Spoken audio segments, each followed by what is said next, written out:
En aquel tiempo dijo Jesús a sus discípulos: así está escrito, el Mesías padecerá, resucitará de entre los muertos al tercer día, y en su nombre se proclamará la conversión para el perdón de los pecados a todos los pueblos, comenzando por Jerusalén. Vosotros sois testigos de esto. Mirad, yo voy a enviar sobre vosotros la promesa de mi Padre. Vosotros, por vuestra parte, quedaos en la ciudad hasta que os revistáis de la fuerza que viene de lo alto.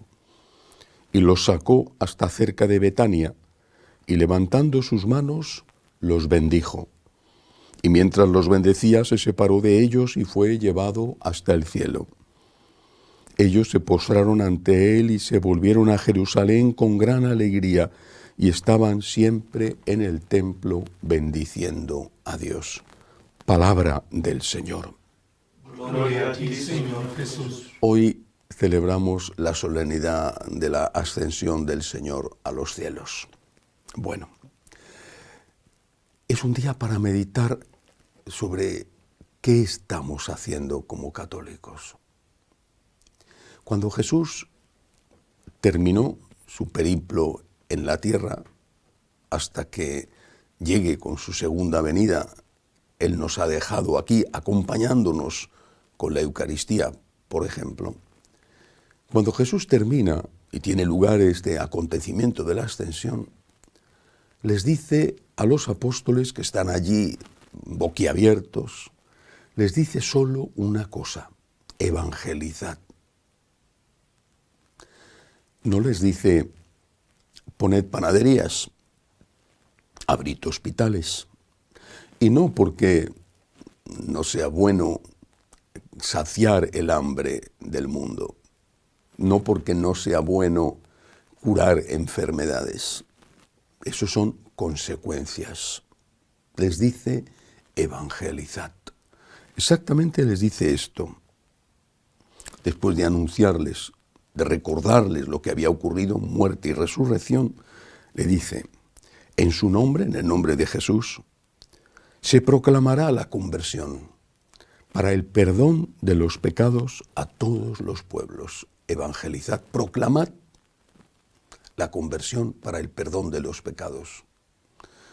En otro de los relatos de la ascensión se dice: el que crea y se bautice se salvará. ¿Qué habría ocurrido si los apóstoles hubieran pensado lo que piensa hoy una amplia mayoría de los sacerdotes y también de los fieles?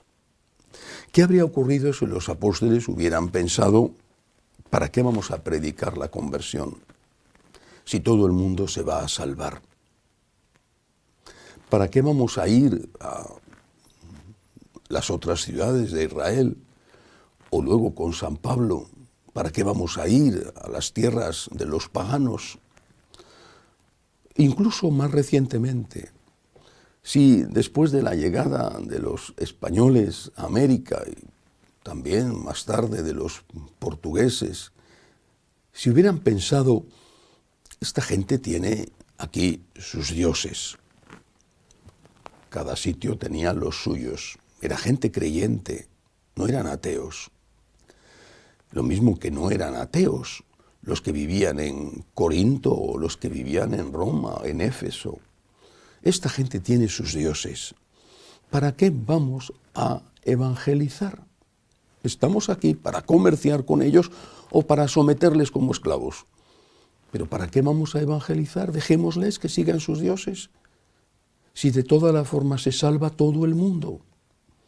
Y si hubieran pensado esto, los misioneros que desde el inicio fueron a África, norte de África, ya en la época apostólica, y después grandes santos, el fundador de los combonianos, el padre Comboni, el fundador de los padres blancos, el señor Lavillerie, si hubieran hecho esto, hubieran pensado esto, ¿para qué vamos a ir a meternos en las selvas africanas? Un clima horroroso para los que no son de allí, expuestos a 1000 peligros. ¿Para qué? Si tienen sus dioses, si se van a salvar, si no pasa nada. Pues esto es lo que nosotros estamos pensando en este momento. Esto es lo que está haciendo la Iglesia. No toda la Iglesia, una amplia parte de la Iglesia. Todo el mundo se salva. Entonces, ¿para qué vino Jesucristo? Derrama su sangre, resucita, se va al cielo y les dice, muchachos, a pasarlo bien, ¿eh? Ahí os quedáis, venga. No quiero complicaros la vida. Y no les dice esto. Les dice, evangelizad. Sois testigos de lo que ha ocurrido, contadlo. ¿Pero por qué? Pues porque esto de que todo el mundo se salva es tan verdad como si dijéramos que todo el mundo puede aprender matemáticas avanzadas. Bueno, yo cuando estudié ingeniería llegué hasta un nivel, hasta ahí, que no es nada comparado con lo que hay. Pero a mí me tenían que explicar muy bien en cálculo o en álgebra en la universidad cosas que eran enormemente difíciles de entender, para mi cabeza por lo menos, y era un buen estudiante. Bueno, pues ahora tú dices, mira, aquí tienes un libro escrito por un buen profesor, y tú te apañas, ¿eh? Tú te apañas para aprender matemáticas. No, pero yo necesito a alguien que me lo explique. No, por ti mismo. Y así todo lo demás. A ver, para ser médico, ¿qué es lo que tienes que hacer? Pues mira, aquí tienes un libro, tiene buenos gráficos, tienes buenos dibujos. Ahí tienes el libro, y ahora tú, ya con esto, te apañas para ser un buen médico y un buen cirujano. Pues esa misma verdad, que no es verdad, es lo que decimos, que la gente se salva al margen de si tiene fe o no tiene fe. Si nosotros, que tenemos fe, que conocemos a Dios, le conocemos, si nosotros que sabemos que nos ama infinitamente, nosotros que tenemos el auxilio de los sacramentos, el maravilloso sacramento de la confesión, el extraordinario sacramento de la Eucaristía, el bautismo, los otros sacramentos que nos acompañan en la vida, si nosotros somos pecadores y estamos siempre confiando en la misericordia de Dios para salvarnos, ¿qué van a hacer los demás?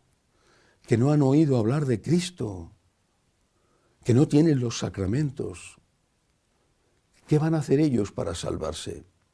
Esto es lo que entendieron los apóstoles, esto es lo que entendieron perfectamente los misioneros, esto es lo que entendió San Francisco Javier cuando iba hasta los sitios más remotos a presentar el mensaje del Señor.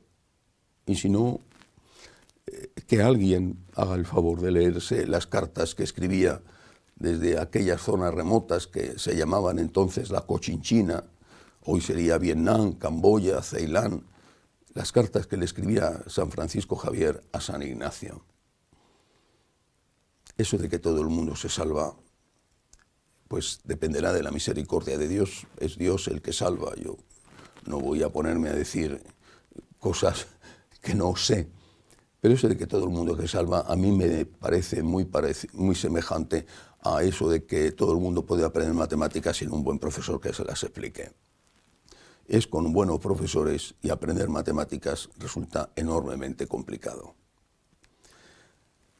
Quizá junto a esta equivocación, la de que todo el mundo se salva y no importa la religión a la que pertenezca, ni lo que haga, ni siquiera si tiene religión o no la tiene, quizá junto a este error, y hasta es posible que en la base y en la raíz de este error haya otro: haber olvidado la vida eterna. San Francisco Javier tenía ansia, urgencia por evangelizar, urgencia porque creía en la vida eterna. Pemán pone en boca de San Francisco Javier una bellísima poesía escrita por Pemán, naturalmente, no por San Francisco Javier, pero que le refleja perfectamente. Está dirigida a una señora que allí en aquella ciudad, quizá Goa, en la India, donde estaba evangelizando, quería que se quedara allí y que no siguiera su viaje evangelizador. Y le dice San Francisco, por boca de Pemán, le dice a esta señora, esta católica que quería que se quedara en la ciudad: soy más amigo del viento, señora, que de la brisa. Hay que hacer el bien deprisa, que el mal no pierde momento. Los apóstoles eran más amigos del viento que de la brisa.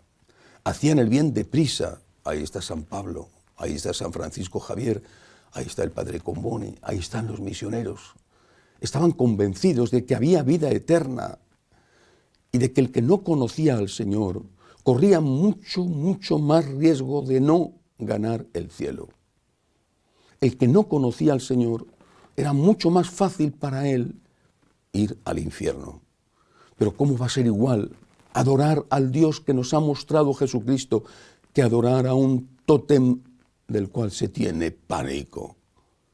¿Cómo va a ser igual adorar a un Dios que es amor que adorar a un Dios que te obliga incluso a cometer sacrificios humanos en nombre de su religión, o a matar a todos los que no son de su religión, como estamos viendo que sucede con algunas facciones del Islam? Pero ¿cómo va a ser igual?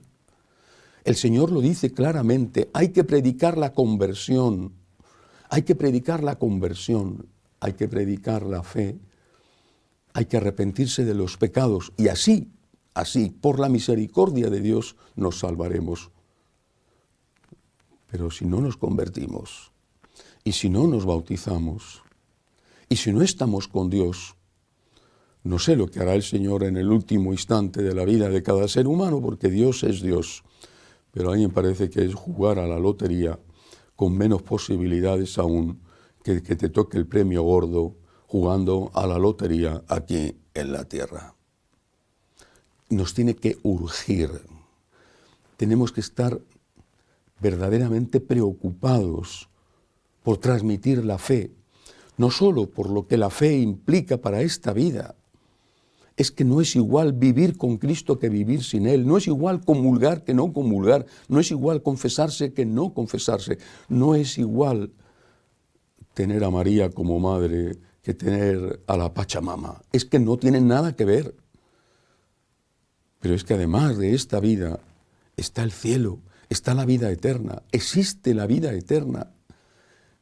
Y corremos el gran riesgo de perder lo más importante, de perder estar con Dios para siempre. Yo no quiero correr ese riesgo, y no quiero que ese riesgo lo corran las personas que amo y desde luego también aquellos que no conozco. Por eso me hice sacerdote. Si no, me hubiera hecho médico, por ejemplo, que me atraía muchísimo. Me hubiera hecho, qué sé yo, en aquella época no había las ONGs, me hubiera hecho de una ONG dedicada a llevar asistencia social. Me hice sacerdote porque estoy convencido de que la salvación eterna es mucho más importante que cosas tan importantes como curarte un tumor o cualquier otro tipo de enfermedad. Hay vida eterna, existe el cielo y existe también el infierno. Y estar con Dios, conocer al Dios de Jesucristo, vivir con Él, recibir los sacramentos, es lo más extraordinario, lo más maravilloso, lo más grande que nos puede pasar en esta vida. Y además hace más fácil poder estar con Dios un día en el cielo. Confiamos todos en la misericordia de Dios. Lo mismo que teóricamente quizás se pueda aprender matemáticas sin que nadie te explique que 2 y 2 son 4, o lo que es una homotecia. Bueno, posiblemente.